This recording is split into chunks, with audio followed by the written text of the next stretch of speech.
Hello guys. तो YouTube के series के माध्यम से मैं आपकी class 10 mathematics NCERT text book complete कराऊंगा। ठीक है। चैप्टर 1 से लेकर जितने भी आपके चैप्टर्स हैं कंप्लीट किए जाएंगे। तो आज सबसे पहले हम शुरू करेंगे चैप्टर 1 रियल नंबर्स। ठीक है। तो सबसे पहले हमें देखना होगा what are real numbers. Real numbers आखिर होते क्या हैं। तो देखिए, एनी नंबर्स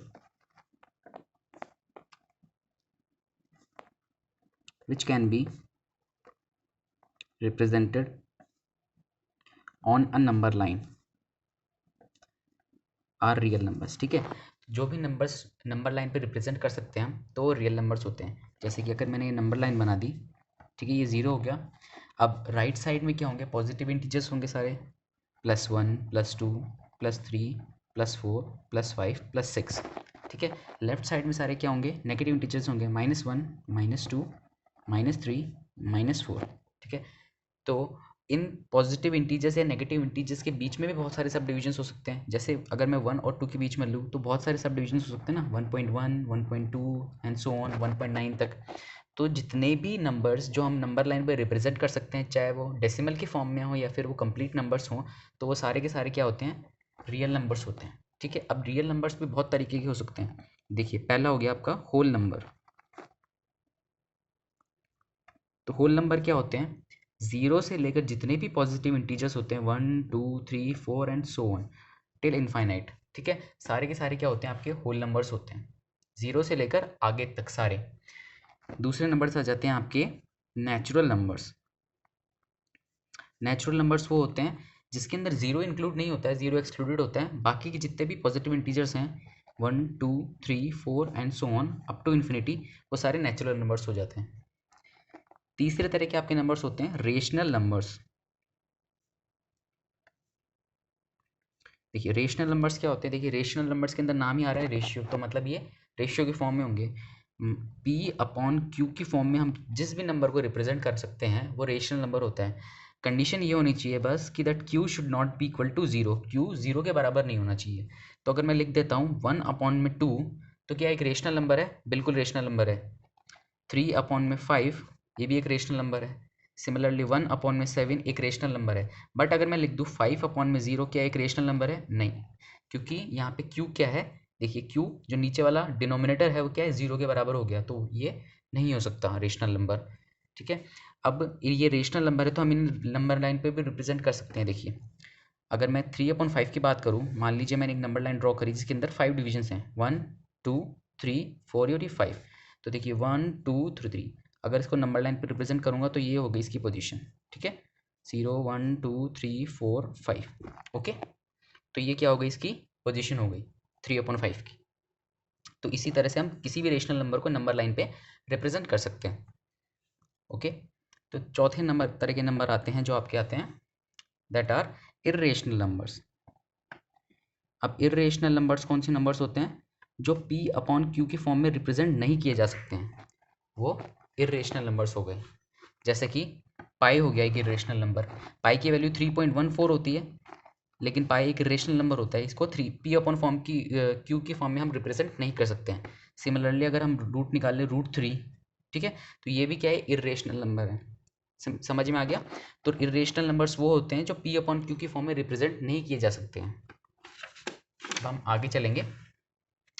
इस चैप्टर की एक्सरसाइज 1.1 को सॉल्व करने के लिए आपको एक थ्योरम का आना बहुत ज़रूरी है, यूक्लिड्स लेमा। ठीक है। यूक्लिड्स लेमा यूक्लिड ने दी थी, और ये यूक्लिड्स लेमा क्या है,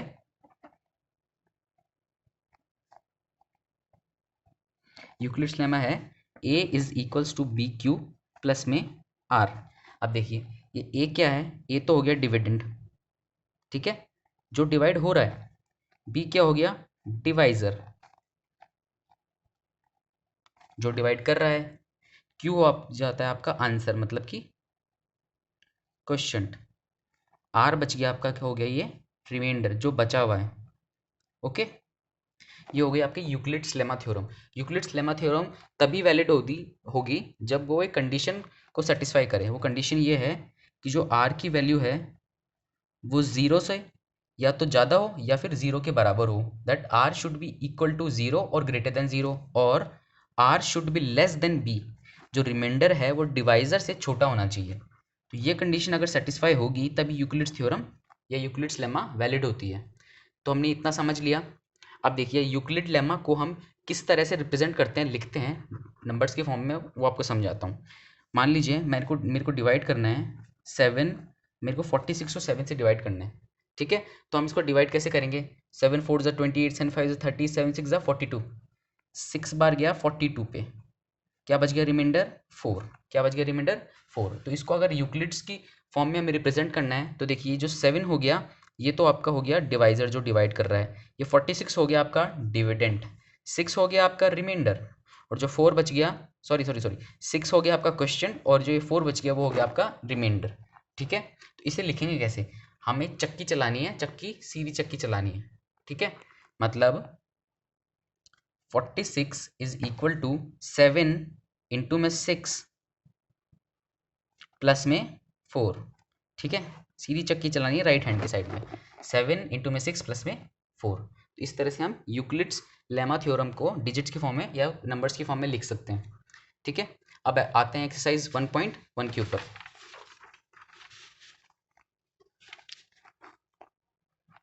तो देखिए फर्स्ट क्वेश्चन है, use Euclid's division algorithm to find the HCF of, हमें हाईएस्ट कॉमन फैक्टर निकालना है 135 और 225 का यूक्लिड्स के डिवीजन एल्गोरिथम की मदद से। तो देखिए जो यूक्लिड्स की लेमा थी वही यूक्लिड्स का डिवीजन एल्गोरिथम है। देखिए तो क्या करेंगे, बड़े वाले जो संख्या है बड़े वाले नंबर को अंदर लिख देंगे, ये तो हो जाएगा डिविडेंड और डिवाइजर हो जाएगा 135। अब इसको डिवाइड करेंगे तो 135 को 1 से मल्टीप्लाई करेंगे तो 135 आएगा। अब देखिए 5 में से 5 चला गया, 2 में से 3 नहीं जा सकता तो इसको कैरी लेना पड़ेगा साइड वाले से, ये हो जाएगा 12, 12 में से 3 गया 9, और ये बच गया 1, 1 में से 1 गया 0, तो देखिए 90 बच गया। अब क्या हुआ, हमें यूक्लिड्स डिवीजन एल्गोरिथम तब तक करना कंटिन्यू करना पड़ता है जब भी तक रिमाइंडर की वैल्यू 0 ना आए, ठीक है, तभी हमें एचसीएफ मिलेगा।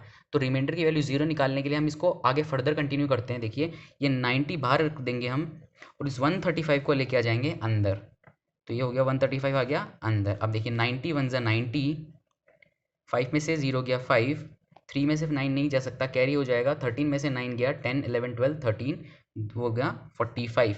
अभी भी रिमाइंडर 0 नहीं बच रहा है तो कंटिन्यू करते रहेंगे, 45 को बाहर रखेंगे। अब 90 को लेके आ जाएंगे अंदर, 90 को ले आए हम अंदर, तो 45 2 ज़ा 90, और अब आ गया रिमाइंडर हमारा 0। तो देखिए रिमाइंडर हमारा जब 0 आ गया तब हमारा क्वेश्चन हो गया खत्म। इसकी 3 इक्वेशंस बन सकती हैं, कौन कौन सी इक्वेशंस, देखिए पहला हो गया 225 इज इक्वल्स टू, चक्की चलाइए 135 इंटू में 1 प्लस में 90, 135 इंटू में 1 प्लस में 90। दूसरी बन जाएगी 135 इज इक्वल्स टू 90 इंटू में 1 प्लस में 45, और तीसरी बन जाएगी 90 इज इक्वल्स टू 45 इंटू में 2 प्लस में 0।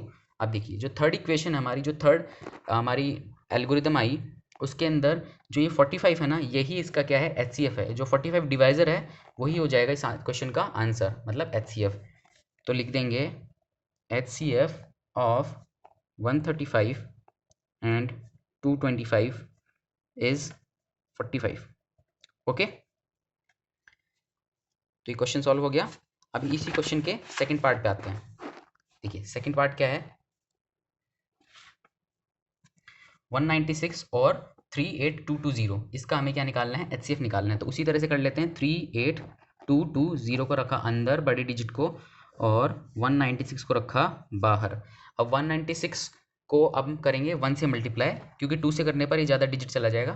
तो 196, 2 में से 6 नहीं जा सकता कैरी ली, बन गया 12, 12 में से 6 गया 6। अब ये क्या बन जाएगा 7, 7 में से 9 नहीं जा सकता, इसने कैरी ली, बन गया 17, 17 में से 9 गया 10 11 12 13 14 15 16 17, बच गया 8, ठीक है। 2 में से 1 गया 1, अब क्या उतर जाएगा नीचे 2 आ जाएगा, ठीक है।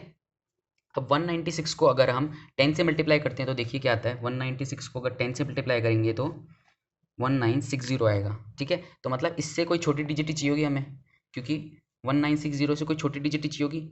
तो 196 को 9 से मल्टीप्लाई करके देखते हैं, ठीक है। 9 2 18, 9 3 27, 9 4 36, 9 5 45, 9 6 54, 54 का 4 कैरी गया 5, 9 81, 81 86 का 6 कैरी गया 8, 9 9 और 17, तो हो गया 1764, ठीक है। अब 1764, 12 में से 4 गया 8, 15 में से 6 गया, 7 8 9 10 11 12 13 14 15 9, 7 में से 7 गया 0, ठीक है। तो 9 8, अब ये आ जाएगा 0 भी उतर जाएगा नीचे, तो 980। अब अगर इसको मल्टीप्लाई करते हैं तो देखिए इसको करके देखते हैं, 195 इंटू 5, 196 सॉरी 196 इंटू में 5, 5 6 जा 30, 30 का 0 कैरी गया 3, 5 9 जा 45, 46 47 48 का 8 कैरी गया 4, 5 इज 5 और ये 9, ठीक है। कंप्लीट कर रहा है 980।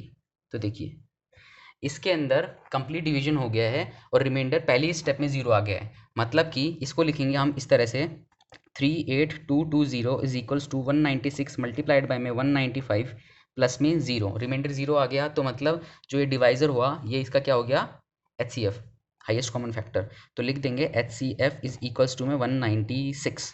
ओके, समझ में आया होगा। अब आते हैं क्वेश्चन 2 की तरफ। देखिए क्वेश्चन 2 बोल रहा है, show that any positive odd integer is of the form 6q + 1 6q + 3 6q + 5 where q is some integer. तो हमें बताना है कि कोई भी पॉजिटिव ऑड इंटीजर है वो इन्हीं 3 फॉर्म में हो सकता है, पॉजिटिव ऑड इंटीजर है। तो हम क्वेश्चन को सॉल्व कैसे करेंगे, यूक्लिड्स लेमा से ही सॉल्व करेंगे। तो देखिए हम कर लेते हैं, let any positive odd integer be a and b is equals to में 6, ठीक है। तो आप क्या करेंगे, यूजिंग यूक्लिड्स लेमा, यूक्लिड के लेमा यूज करी। यूक्लिड के लेमा क्या है, a इज इक्वल्स टू में बी क्यू प्लस में r, ठीक है। हमने a इज इक्वल्स टू में b की जगह लिख लिया 6q प्लस में r, ठीक है। हम अब इस इक्वेशन को इन तीनों से कोरिलेट करेंगे, ठीक है। तो देखिए हमें पता है यूक्लिड लेमा की कंडीशन तभी सेटिस्फाई होती है जब r, जो r है यहाँ पे लिखता हूँ, r है या तो 0 के बराबर हो या 0 से बड़ा हो और जो आपका b है उससे छोटा हो। तो देखिए हमें पता है b की वैल्यू हमने क्या ली है, b इज इक्वल्स टू में 6, देयरफॉर जो आपकी r की पॉसिबल वैल्यूज है, r पॉसिबल वैल्यूज क्या हो सकती हैं, 0 1 2 3 4 और 5 यही हो सकती हैं, क्योंकि b से तो छोटा ही होना पड़ेगा, ठीक है। तो देखिए अब r की पॉसिबल वैल्यूज ये हो गई, तो अलग अलग इक्वेशंस क्या बन सकती हैं, for r is equals to में 0, a इज इक्वल्स टू में 6q प्लस में 0, r इज इक्वल्स टू में 1, a इज इक्वल्स टू में 6q प्लस में 1, r इज इक्वल्स टू में 2, a इज इक्वल्स टू में 6q प्लस में 2, r is equals to में 3, a इज इक्वल्स टू में 6q प्लस में 3, r इज इक्वल्स टू में 4, a इक्वल टू में 6q प्लस में 4 और ये final r is equals to में 5, a इज इक्वल्स टू में 6q प्लस में 5। तो हमारे पास ये 5 इक्वेशंस आ गई। अब हमें देखना है कि इनको सॉल्व करने पर हमेशा पॉजिटिव ऑड इंटीजर ही आता है नहीं आता। तो कैसे सॉल्व करेंगे, सिंपल है। हम क्या करते हैं, चलिए अज्यूम करते हैं हम q के अंदर कोई भी वैल्यू पुट करेंगे, सभी इक्वेशंस के अंदर कोई ना कोई वैल्यू पुट करके देखेंगे और फिर देखेंगे कि आंसर जो आता है, जो a आता है, ये पॉजिटिव ऑड इंटीजर आ रहा है या फिर पॉजिटिव इवन इंटीजर आ रहा है, ठीक है। पहले मैं q की मान लेता हूँ वैल्यू, मैंने मान ली 1 मान ली और मैंने पहली वाली इक्वेशन में डाल दिया। तो 6 इंटू में 1 प्लस में 0 क्या आया 6, ये तो एक इवन आया। 2 डाल के देख लेता हूँ, 6 इंटू में 2 प्लस में 0 इज इक्वल्स टू में 12, ये भी इवन इंटीजर आ रहा है, तो मतलब ये हो गया इवन। सिमिलरली अगर हम 6q प्लस में 1 में डाल के देखें, 6q प्लस 1 में 6 इंटू में 1 प्लस में 1 इज इक्वल्स टू में 7 आ रहा है। कोई भी नंबर डाल लें हम q के फॉर्म में, कोई भी नंबर डालेंगे तो हमेशा आंसर क्या होगा, एक पॉजिटिव ऑड इंटीजर ही आएगा। मतलब ये हो जाएगा ऑड, सिमिलरली ये हो जाएगा इवन, ये हो जाएगा ऑड, ये हो जाएगा इवन और ये हो जाएगा ऑड। तो हमें इतना पता चल गया कि 6q प्लस 1 6q प्लस 3 और 6q प्लस 5 की फॉर्म में जब भी कोई हमारे नंबर आएगा तो हमेशा वो पॉजिटिव ऑड इंटीजर होगा। तो लिख देंगे हेंस प्रूव्ड क्वेश्चन से देखेंगे, any positive odd integer is of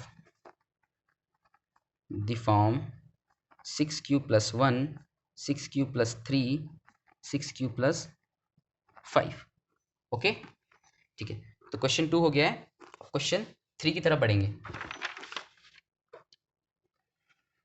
देखिए क्वेश्चन 3 है, an army contingent of 616 members is to march behind an army band of 32 members. कि एक आर्मी का कंटिजेंट है 616 मेंबर्स का, उनको मार्च करनी है 32 मेंबर के एक बैंड के पीछे। ठीक है, the two groups are to march in the same number of columns, what are the maximum number of columns in which they can march. अब इनको सेम नंबर ऑफ कॉलम्स में मार्च करना है, मतलब अगर कुछ इस तरह से मार्जिंग हो रही है तो इसी तरह से मतलब सेम नंबर ऑफ कॉलम्स में इनको क्या करना है, मार्च करना है। एक कॉलम, दूसरा कॉलम, तीसरा कॉलम, चौथा कॉलम, इसी तरह से सेम नंबर ऑफ कॉलम्स में मार्च करना है। तो कितने मैक्सिमम नंबर ऑफ कॉलम्स हो सकते हैं? तो देखिए मैक्सिमम नंबर ऑफ कॉलम्स का मतलब हो गया अपना HCF, highest common factor. HCF निकालना है यहाँ पे, तो लिख देंगे आंसर में maximum number of column represent HCF। HCF को रिप्रेजेंट कर रहा है, तो HCF निकाल लेते हैं। देखिए 616 बड़ा है तो ये अंदर, 32 मेंबर्स बाहर। ठीक है, अब करते हैं इसको सॉल्व। 32 वन ज़ा 32, 1 में से 2 नहीं जा सकता, कैरी लिया, बन गया 11, 11 में से 2 गया 9। ठीक है, ये बन गया 5, 5 में से 3 गया 2, 6 उतर जाएगा नीचे। अब 32 को किससे करें हम मल्टीप्लाई? 32 को चलो हम मल्टीप्लाई करके देते हैं, हम करते हैं 5 से। 5 2 ज़ा 10, 10 का 0, कैरी गया 1, 5 3 15 16, मतलब बड़ा नंबर चाहिए हमें।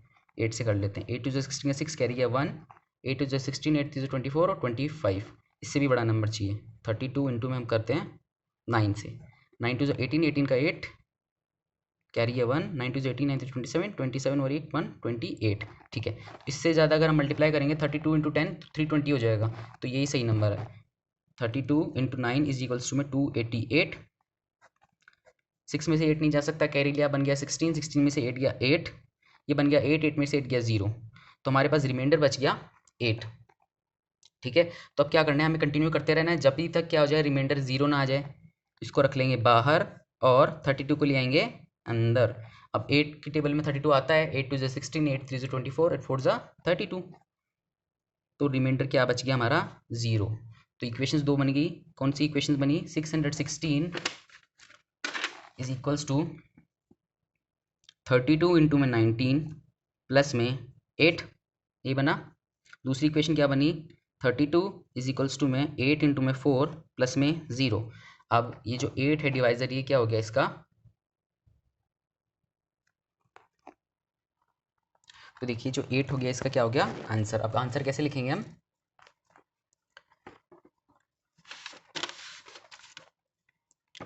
Maximum number of columns in which they can march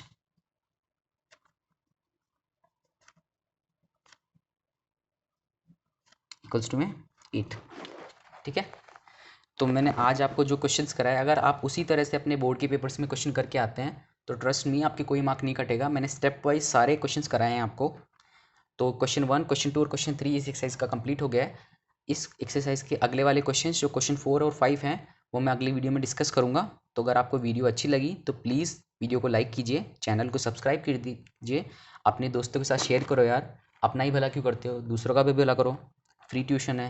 ठीक है, तो मिलते हैं अगली वीडियो के अंदर, तब तक के लिए सब्सक्राइब कर दो समझ लो को। क्यों चैनल का नाम समझ लो क्यों है? क्योंकि समझ लो अभी, बाद में कोई नहीं समझाएगा। Thank you for watching.